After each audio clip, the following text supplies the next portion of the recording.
Hi Janelle. Welcome back to our podcast. Welcome back. I'm sitting on the other side. You're sitting on that side. Oh, that's true. We swapped it over just to be interesting. I mean, if you're listening to us, you'd have no idea where we're sitting. Talking about where we're sitting. But we're sitting at our dining table. We are. In our kitchen/dining room, having a chat. Yep. We have our microphones stacked up on books. I've even got a board game under the edge now. Yes, a new board game, a Christmas present, Dixit. Oh, Dixit. It's a goodie. Spelt D-I-X-I-T. Just to clarify. Clarify that.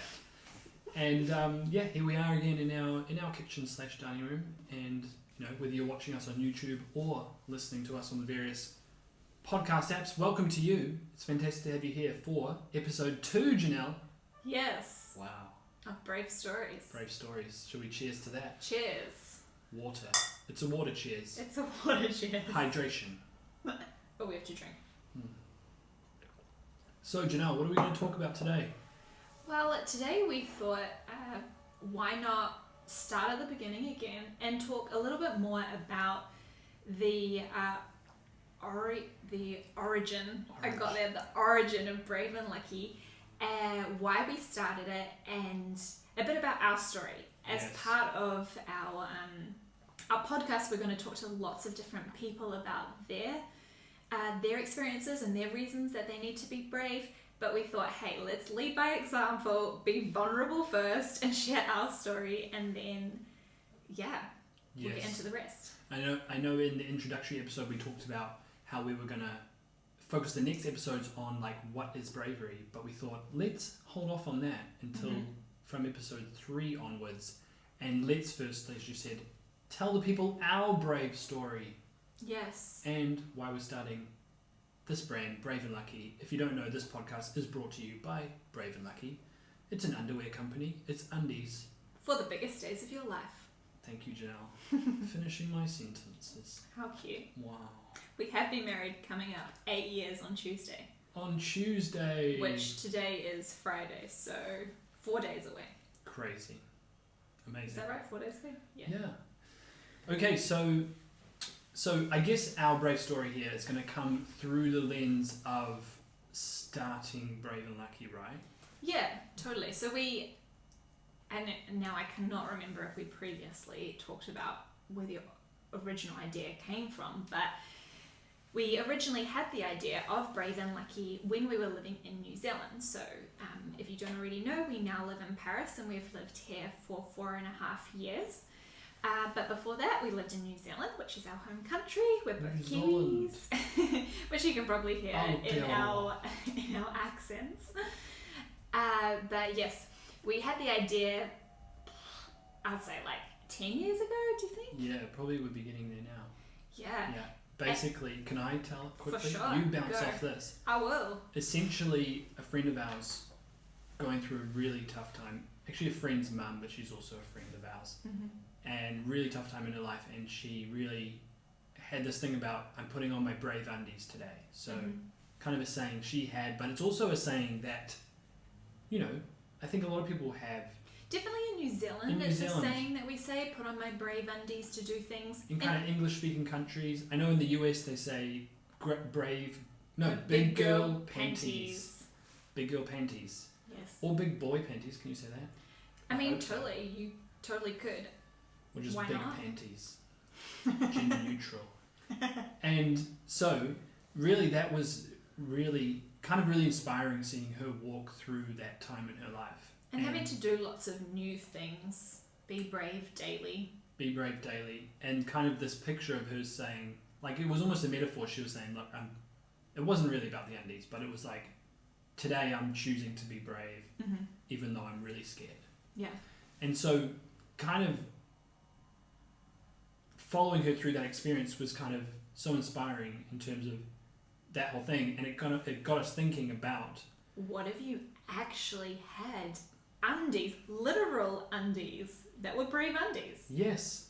And that got us thinking. We just snowballed from there, specific days that you have to be brave in your life, right? So interviews, first dates, meeting the parents, medical appointments, all sorts of things. So that is the short of our business idea, and that's who this podcast is powered by. But really, if we focus in on our brave story over the last few years and what's given us even more of a push to start the business, and what actually really turned it from an idea to actually happen, because what we didn't say is in New Zealand we had the idea and we started trying it, but the timing didn't really work and it flopped. No. It flopped, and at one point we were like, do we want to do this? We're probably not going to do this. But then, we have just the last probably 5 years, we've been through some of the toughest years of our life. Mm-hmm.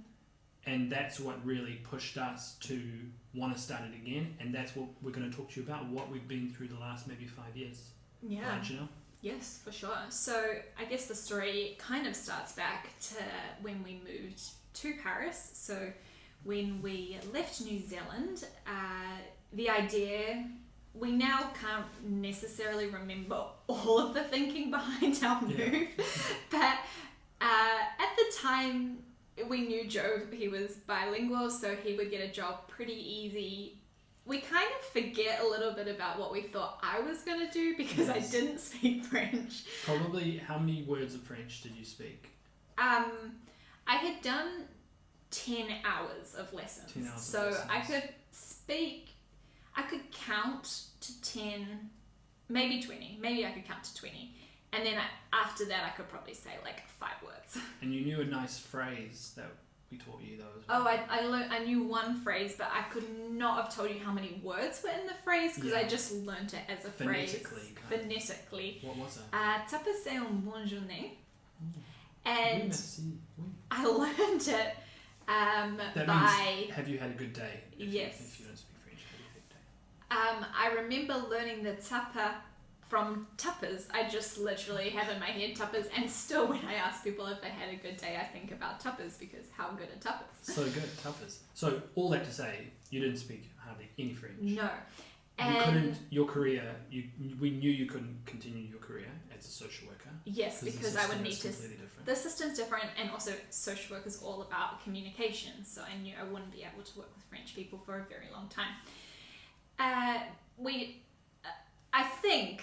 I'm pretty sure what we thought was going to happen is that we would come to Paris, and it was when we were going to start a family. That was the plan.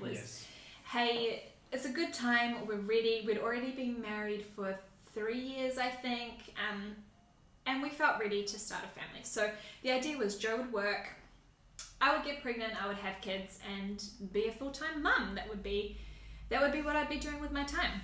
And this is going back 2017. We moved to Paris. Yes. And at that time that was the plan. We thought we're going to arrive in Paris. Janelle's going to get preggers. She's going to be a mum. I'm going to work, and life's going to be good. Great idea. We did put it off though for 1 month Yes. because we were going to Italy on holiday, and I really wanted to be able to have limoncello. Limoncello? Yes. Well, various alcohols. And this is the funniest thing. So by now you realise what we're talking about. You realise we're talking about the kind of journey of infertility that we have lived, right, over the past 5 years. And was my voice starting to break? I don't think I'm going to cry yet, but maybe I will later in the episode. Basically, looking back in hindsight, and we're going to go much more in detail about our whole journey, but it's hilarious to us how our thinking was. It was like, we're going to go to Italy on a holiday as soon as we get there, so like, let's just like wait another month and let's just like have a great time and drink some alcohol, so don't worry about it, and then we'll try the next month and it'll happen. It'll work. Yeah, it'll work. So where are we at now? So we get back from Italy, we start trying. Yes. And it didn't happen straight away. The first month it didn't work. And that's normal. That is normal. No worries. So probably to fast track it, 5 months after living in Paris, we went back to New Zealand for a holiday. at this stage, going back on the plane, my period was actually very late, and so I thought, oh my gosh, this is a dream come true. We're going back to New Zealand. I'm going to be able to tell my family in person that we're pregnant. Get back to New Zealand, thinking this was the case. Unfortunately, it was not the case. And I went to my doctor in New Zealand and asked them, hey, we've been trying for 5 months. Nothing's happened. Is something wrong with me? And she told me that there's really nothing. In the first year of trying, it's really normal. Nothing you can do. Wait for a year. Yeah. So we wait. So, yeah, going to New Zealand, basically we've been trying for a year, and then we said, okay, that was the point at which we knew that's when we need to seek medical advice. A year later. So a year later, after the 5 months. yeah, well, so a 6 year from when we started trying. Yeah. So, but yes, 7 months after the 5. Yes. Yeah. If we got the maths right. Quick yes. maths on the podcast. And so, yeah, went to a doctor. Basically, long story short, some of the results came back. We had issues. The issues were mainly on my side. At the start, they were. At the start. This is real talk on the podcast, this is very man. real talk. I mean, there was as we will journey, there was a lot more issues on my side as well. Yeah. Future, but at the beginning, yes. Yeah. And basically, that's been our journey the last 5 or so years. If we just sum it up really quickly so we can get more into the kind of... Let's sum up the practical stuff, and then we'll get into sort of like how we walk through it, The feeling right? part, yeah. Essentially, we've done... Well, firstly, we should say the doctors told us straight away that we have to go to IVF. Okay. That there's no point trying anything else. You need to do Yeah. that. So let me quick fire this and you correct again. Essentially, the doctors say you should go straight to IVF.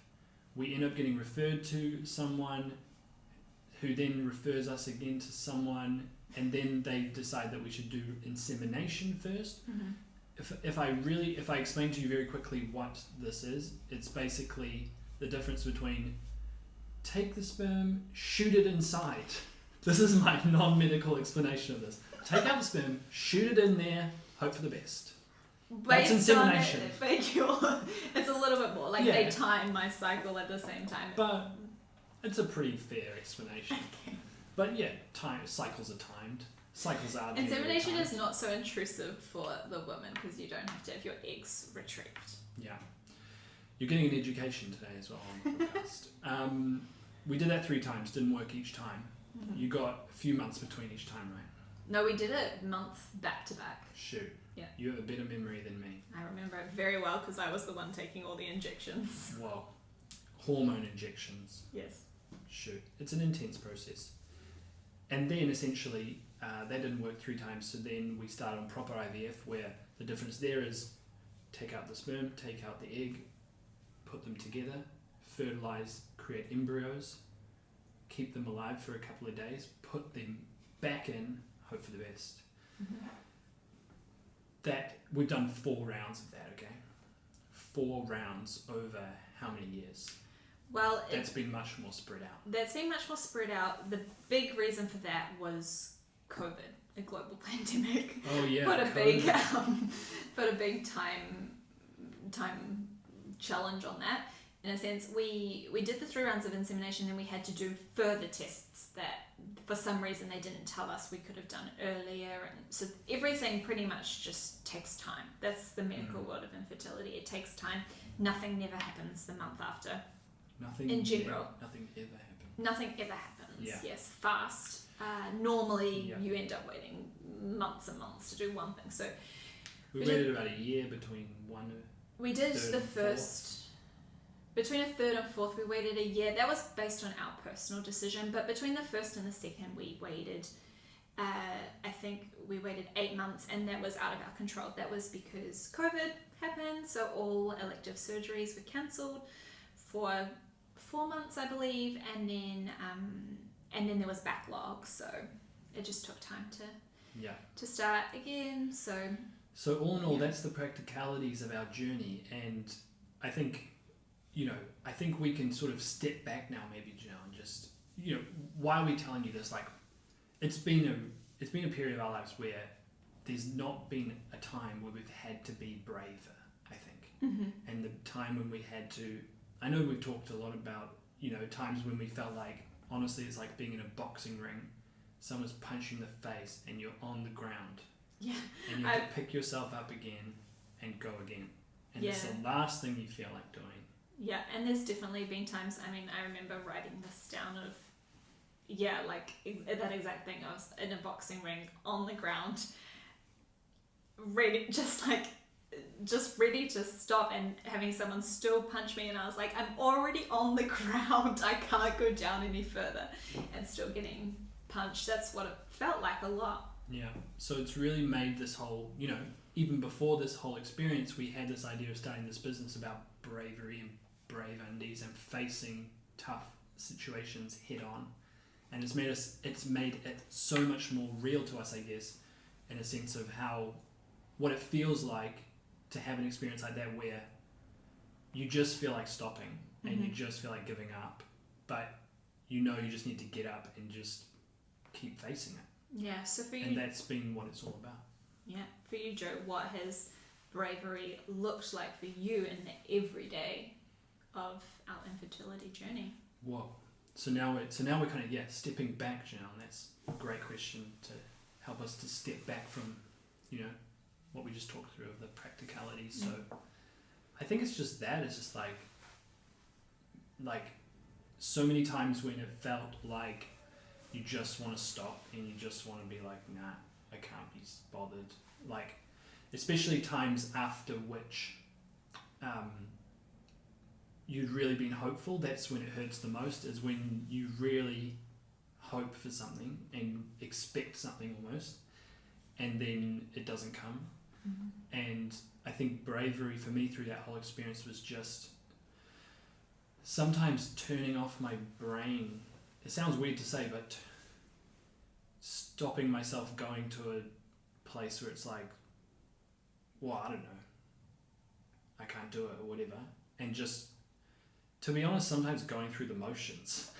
And is that, I don't know if that's healthy, but it's like, that's kind of been the reality in some places, and then I've been able to get back to having a bit of hope, and then get knocked down and get up again. And I think having a huge part of it's been having the right people around, like community, and like having great friends who actually, we've been able to share this whole journey with throughout, and who can just cry with you when you like feel like crap, and then you can just go again.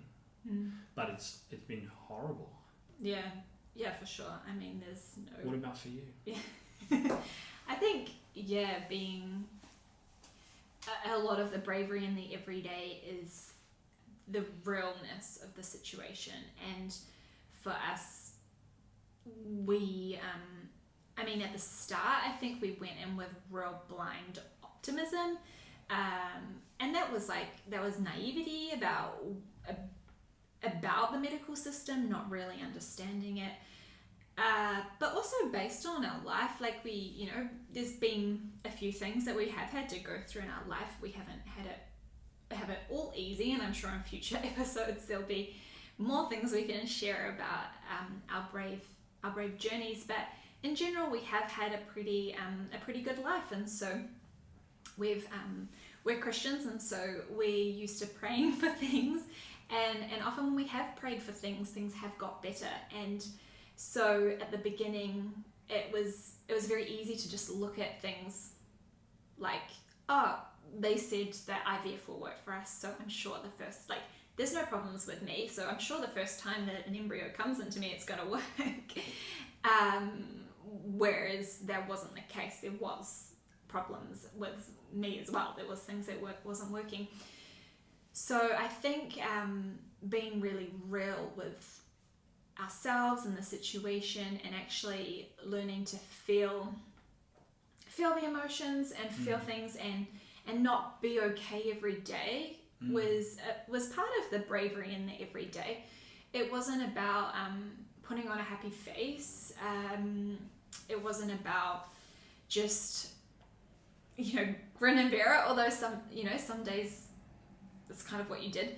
But it was realizing that it's a journey, and like what Joe said, there were some days we were a bit more like zombies, just like going through the motions. I mean, when you do 7 rounds of fertility treatment, that's like a buttload of injections and hormones and doctor's appointments. And for me, it took a massive toll on my body, because physically I didn't feel myself a lot. And so definitely not every round, like every round was different that we did, and some of them it was literally just turn up, do what you got to do, and do the same the next day, like just get through it.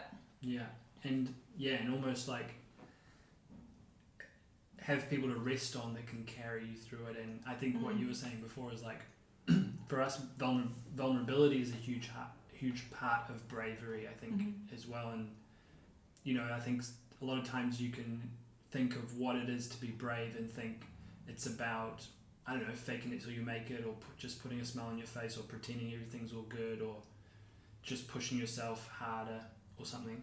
Or only talking about, you know, when you talk about what's going on in your life, like only talking about the good parts, or maybe talking about the hard parts, but being like, but all's okay, like I'm great. Like on the other side of it or whatever. But I think being brave is a huge part of being brave is being vulnerable and open enough to sharing what you're going through with people that matter to you and are close to you and can support you. And with safe people, who you trust. And that's been huge for us to like, there's times when they helped carry us through it big time. So, and we made the decision,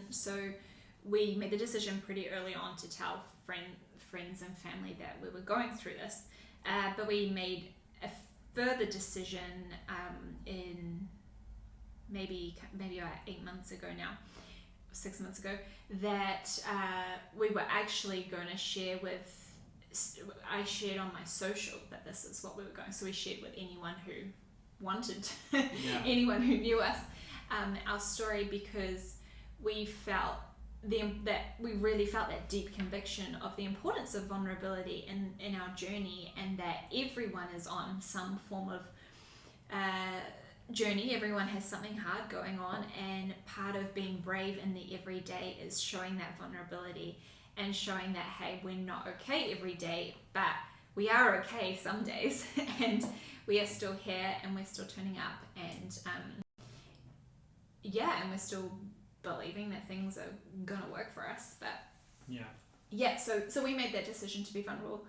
That took a lot of time, obviously. In a 4.5, 5-year journey, it took us it was only after year 4 that we decided to share with everyone.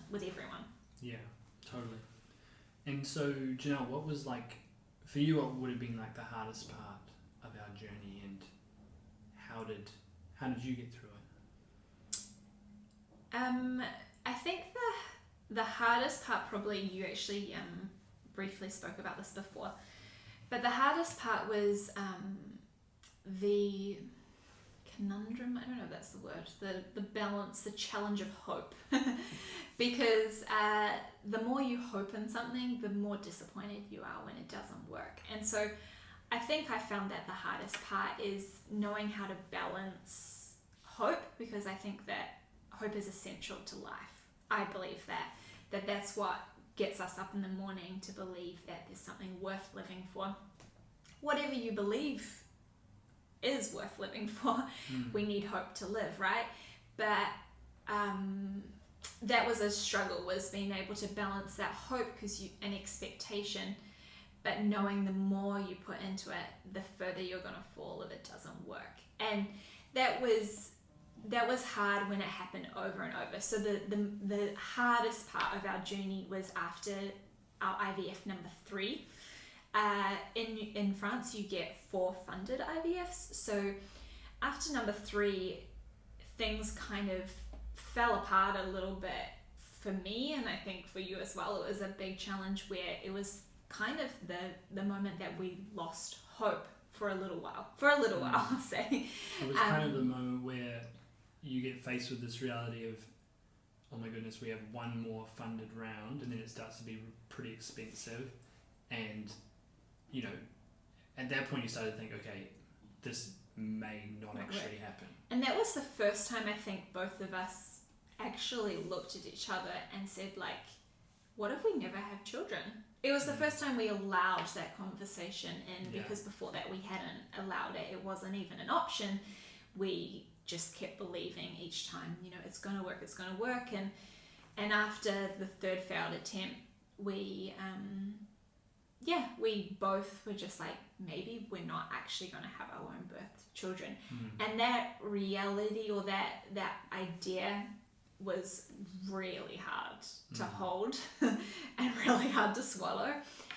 And that took us into the darkest valley, I think, that we've been in the whole journey, where it rocked all of our foundations, really. Because especially for you, it was like the one thing you wanted to be was a mum. Yeah, so that takes like way back, but like even when I was a child and people asked me what I wanted to do, like I often would say, I want to be a mum. Like before any career, I mean, I love what I do as a job. I think careers are awesome, but that was like my deepest desire, was to be a mum. And so the idea of that not being an option was just heart-wrenching. And it was, my mum struggled to have me. It took her 6 years to have me. And so as a child, well, not as a child, like more as a teenager, it was a fear that I really had of like, oh my gosh, what if this happens to me? And I remember someone saying to me, like, no, if this is like, you know, a deep desire for you, like it's gonna happen, don't. And so I really purposefully tried to like talk myself out of this fear as a child and as a teenager, and I got to a point where I was like, no, this is not going to happen to me, this is not my story. So then for it to become my story was doubly hard. Not that that's a word, doubly. And so it's that experience of like those fears you have when they actually confront you, like what's your decision going to be, and like what's your approach to it going to be. Like, you know, if you'd always trying to be pushing that away, and then you actually find yourself in that situation, it's like I think that's the heart of what we're trying to get at. Like, how do you react, and what does bravery actually look like in that situation, you know? And but yeah, did you have anything else to say? Yeah, no. Well, I mean, the hardest thing to articulate is then, I guess, the answer to what you just said of what did it look like and how did we continue. And I think a big part was, we've already mentioned this, but we had a lot of friends who came around us and said, when we sent out a group message to everyone pretty much saying, you know, it didn't work, we're feeling terrible, and kind of feeling like maybe this isn't going to happen to us. And it was the first time that we'd said that to family and friends as well, and we had a number of them come back and say, hey, like, I know that right now you don't believe this, but we still believe this, and so we're going to stand in place for you, believing that this is going to happen. So that really kept us through. We also took a lot of time to be kind to ourselves. We took a big pause before we did the next IVF. Because on that point there was really a period where, probably from 2 to 3, where we were rushing it, like we were pushing it, right? We were behind time. And a lot of times in life you have these experiences where it's like, I need to get this done, I need, you know, I don't know, I need this jump in my career, I need this relationship, I need a kid, I need to buy this house, or I don't know. And it's like, you're pushing yourself. You're stressing yourself, you're pushing yourself because you feel like you're behind, and you see people around you and you compare, and you know. The challenges that we, I mean, this is, everyone has challenges like this. I know single friends have challenges the same way, and but we had landmark, like, children who were born after we had started trying, and you'd see them get, you know, first birthday, second birthday, third birthday, and that was challenging to see time actually ticking along. So we really got in that mindset of, we need to make this happen, and it made it a lot worse. Like, it made it worse on our, you know, it didn't make it work, first of all, and then it, you know, mentally and emotionally it was horrible. And so we said, before we do the last one, let's really pause. And we took about a year, and we just looked after ourselves. We ate better. We rested more.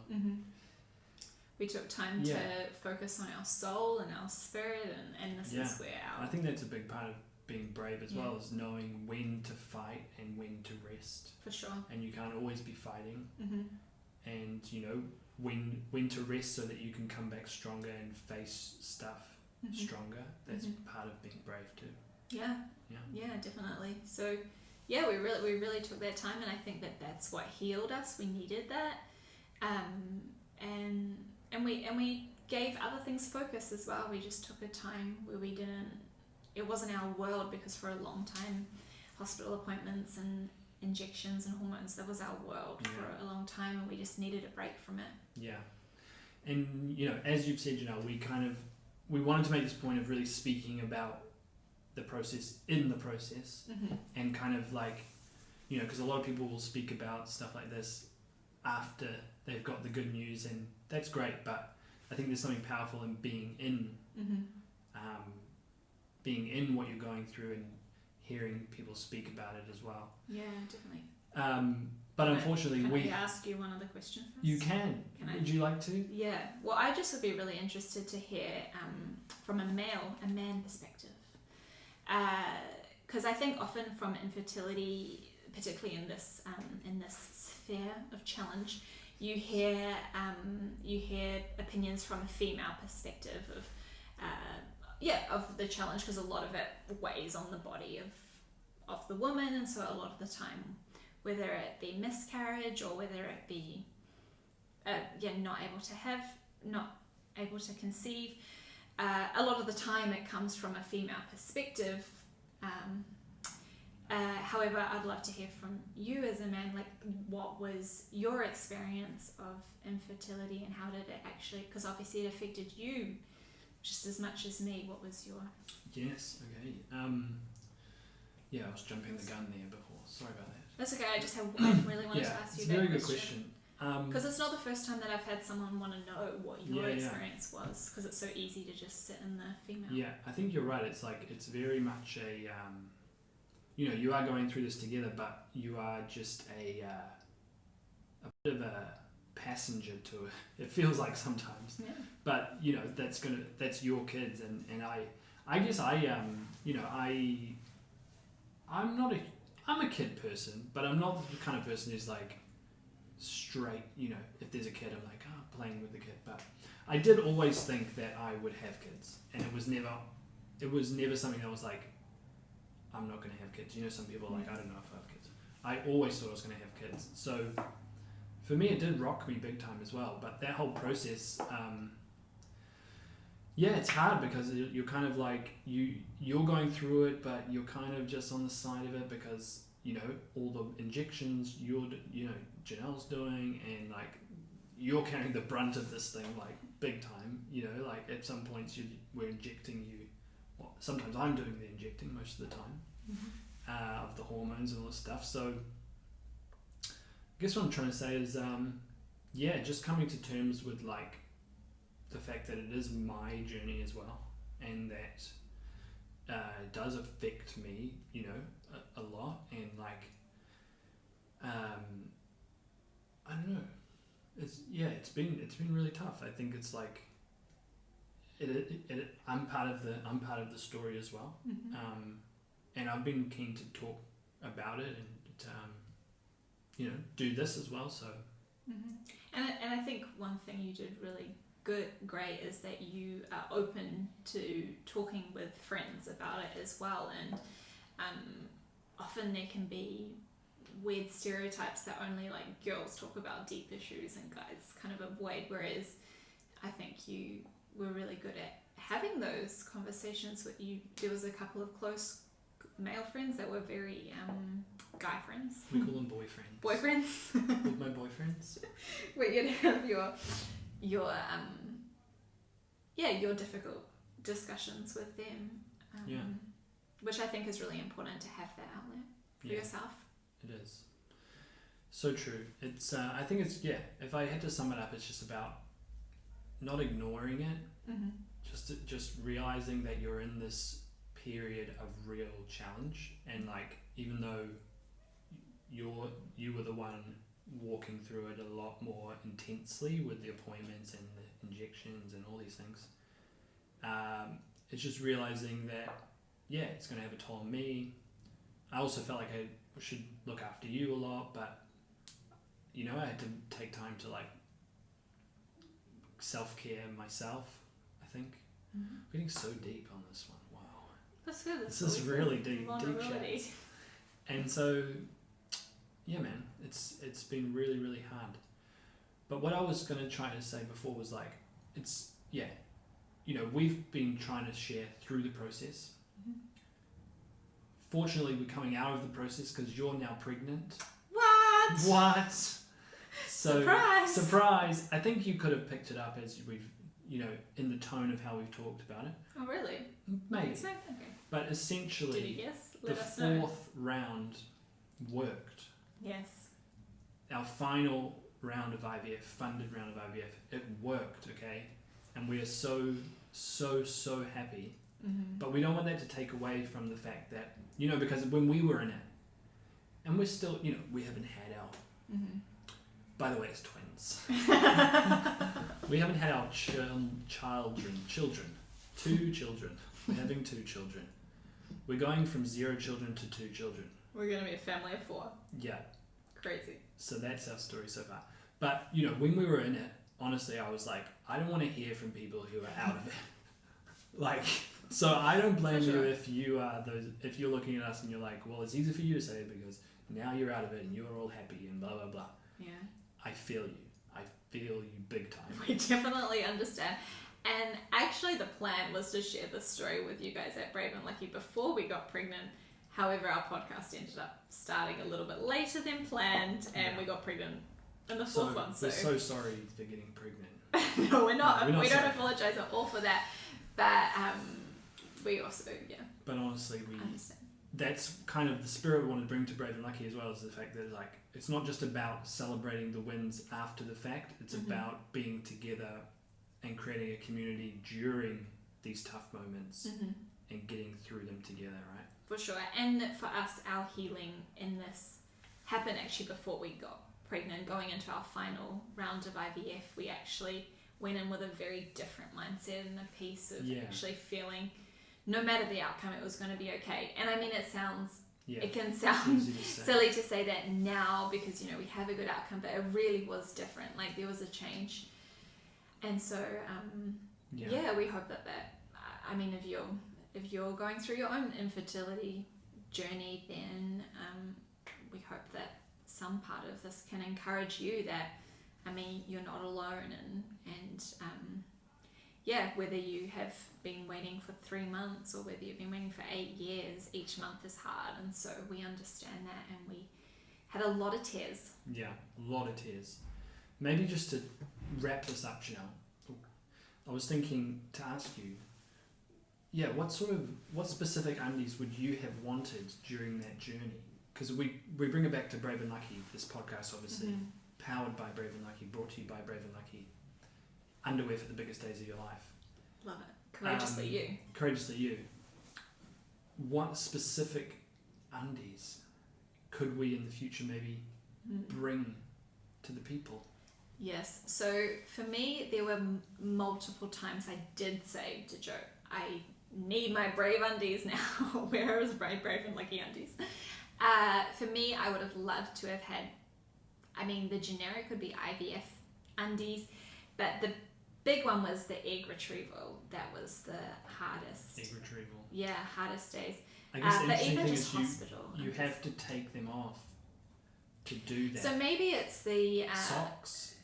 No, well, you have to take that all off. Anyway. You have to take it all off. But it's just the process I think of going maybe there. it would just be IVF undies that you could use for every medical appointment that you go to, every doctor's appointment where they give you good or bad news. Yeah. Every little thing would have been nice to have my own little IVF undies. Put those on in the morning. Yeah. How about you? Know that you're wearing them and just go on with that mindset. That would be the spirit. For me,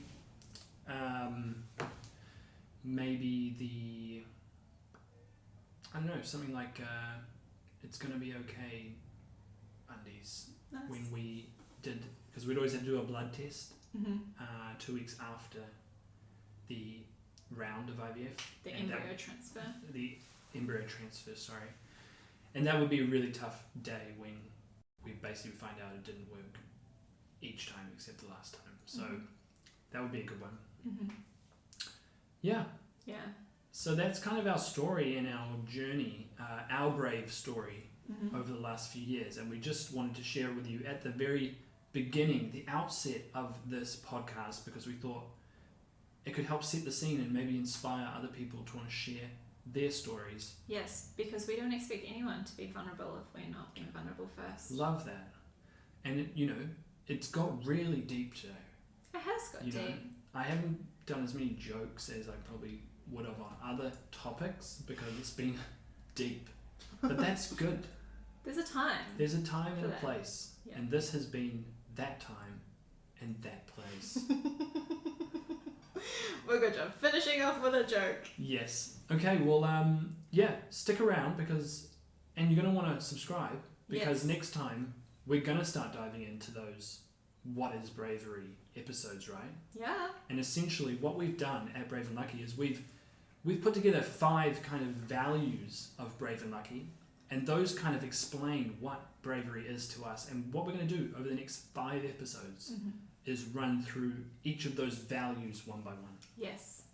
Yes, It's going we to are. be so good. It's going to be so good. You're going to know so much about Brave and Lucky and bravery. And bravery and what this movement is all about. Yes. Love it. Mic drop. Yeah. Okay. Have a good one. See you next Bye. time.